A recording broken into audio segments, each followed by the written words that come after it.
நிஷாவுக்கு நாளை பொறுத்து பிறந்த நாளைக்கு ட்ரெஸ் எடுத்தாச்சு. ஆ ஆமாம் எடுத்தேன். இந்த ட்ரெஸ்ஸு எப்படி இருக்குன்னு கமெண்டில் சொல்லுங்கள். இதான் நிஷா பிறந்த நாள் அன்றைக்கின்னு கட்டிக்க போகிற ட்ரெஸ்ஸு. என்னடி மண்ணில் போட்டு இது எடுத்துக்கிட்டு இருக்கா, ரெடி பண்ணிக்கிட்டு இருக்கா. அன்றைக்கின்னு தூக்கி ஜெக்குன்னு ஒரே கட்டிட்டு வந்துட வேண்டியதான், அவ்வளோதானே. ஆ வெள்ளம் எடுத்து பின் பண்ணி வச்சு இதில் ஹேங்கரில் மாட்டி விட்ருவோம். அப்படி தானே நிஷா?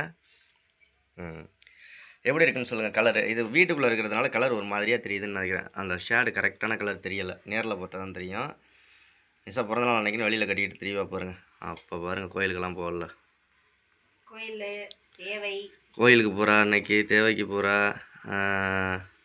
வேறு என்ன, அன்னதானம் கொடுக்க போகிறா அன்றைக்கி வந்து. அப்புறம் கேக்கு வெட்டுறா, கோயிலில் போய் அர்ச்சனை பண்ணணும். ஊருப்பட்ட விஷயங்கள் இருக்குது அன்றைக்கி நிஷாவுக்கு. ரெஸ்ட்டே கிடையாது, நான் ரெஸ்ட். கேக் ஆர்டர் பண்ணுவோம். கேக் இன்றைக்கி வாங்கி தந்துடுவா. இல்லை கேக் இன்றைக்கி வாங்கி தந்துடுவா, வாங்கி வச்சுக்கிறியா?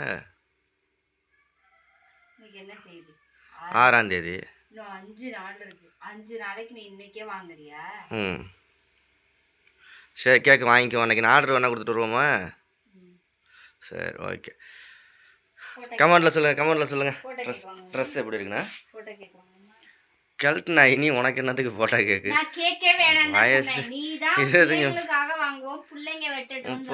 30 வயசாக போது போட்டா கேக்கு வேணும் மகளுக்கு. இது வாங்கிக்க, பார்பி கேக்கு. அதெல்லாம் பாரு, வாங்கி தரேன் போ. சூப்பரான கேக் வாங்கி தரேன். அப்படியே தேவையில்லாமல் அப்புறமா போய் ஆகிட்டு வந்துடுவா.